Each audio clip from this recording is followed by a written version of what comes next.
Today, 2,000 years removed from the biblical period, we take it for granted that Gentiles are part of God's plan and that they can be accepted by God in spite of not belonging to the bloodline of Abraham, Isaac, and Jacob. And unless a person has seriously studied the Judaism of the apostolic era and prior, you really can't understand the magnitude of the decision made by the Jerusalem Council in Acts 15 for Gentiles. It was the pivotal point for the earliest followers of Yeshua in determining the course and position of Gentiles within the Jewish faith practiced by Yeshua and his disciples. But what were some of the practical ramifications of that critical decision? And do they still affect us today? Let's take a look together in this week's 5-Minute Torah.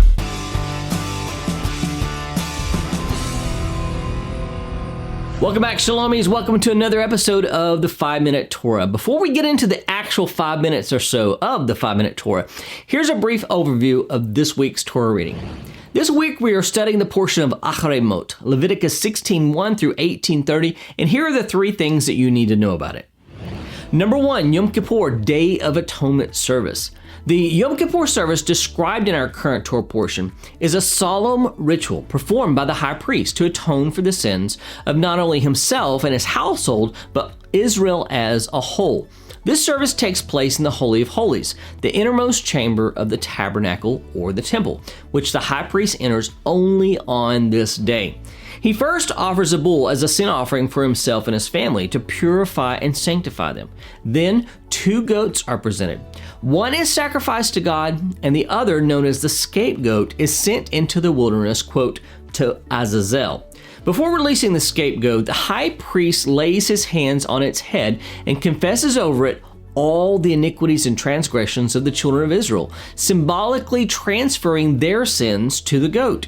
He also sprinkles the goat of the sacrificed bull and goat inside the Holy of Holies and on the altar to cleanse it from human impurities and sanctify it from the transgressions of the people.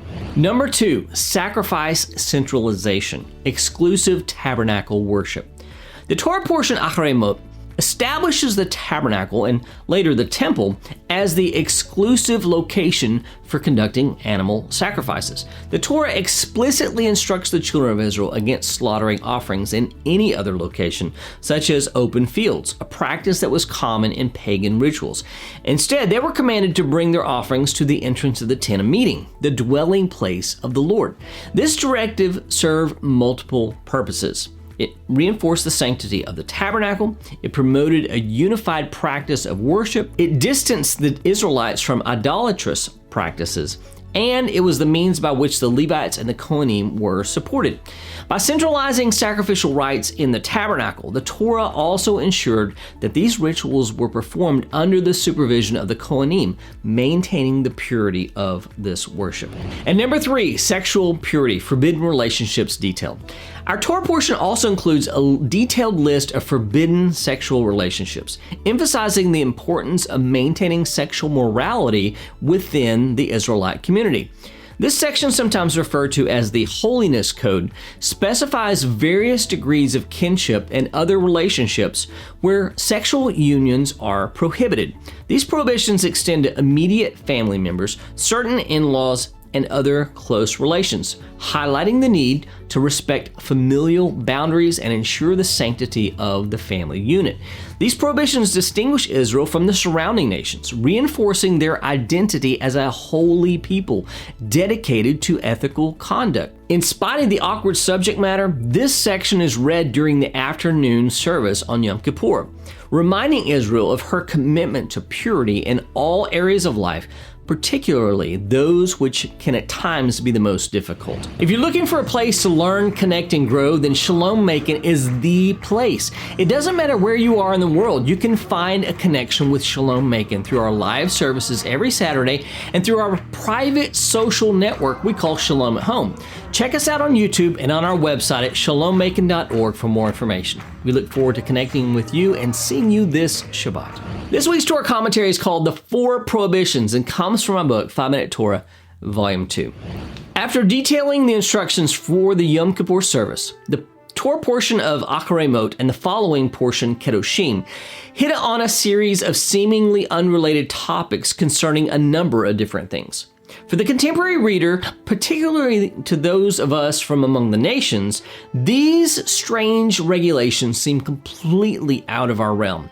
Outside of the obvious ethical principles of forbidden sexual relationships, what possible relevance do these seemingly antiquated ritual concerns have for us today?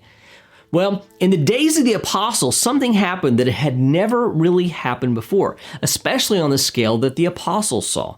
Because of the message of Yeshua going forth to the nations, particularly due to the ministry of the apostle Paul, Gentiles began flocking to Judaism by the droves like never before. Although this was a Yeshua-centric form of Judaism, it was nonetheless expressly Jewish and found its identity in the Torah, the Holy Temple in Jerusalem, and in the local synagogues. Still, a great number of Gentiles had begun attaching themselves to the God of Israel through faith in the Jewish Messiah. Prior to this point in time, Gentiles who had come near to the God of Israel were expected to undergo a formal conversion to become Jewish in order to complete their journey of faith. After all, how does a person explain that their religion is Jewish if they are not? In Acts 15, the apostles wrestled through this identity crisis for Gentile disciples of Yeshua.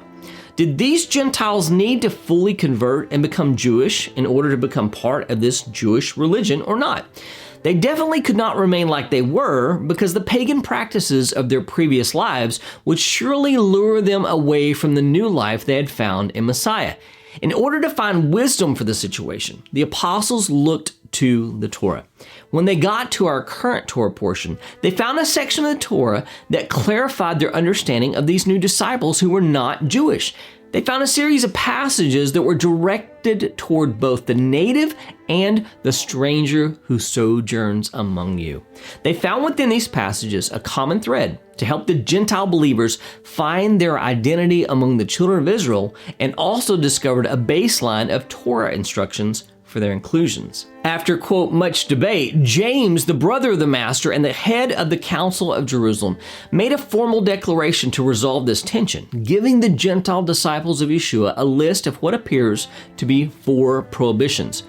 Therefore, my judgment is that we should not trouble those of the Gentiles who turn to God, but should write to them to abstain from the things polluted by idols, and from sexual immorality, and from what has been strangled, and from blood. For from ancient generations Moses has in every city those who proclaim him, for he is read every Sabbath in the synagogues. And this is Acts 15:19 through 21.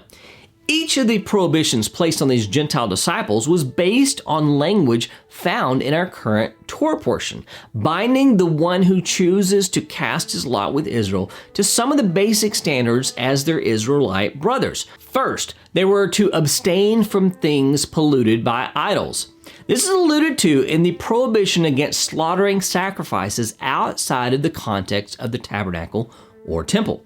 So they shall no more sacrifice their sacrifices to goat demons after whom they whore.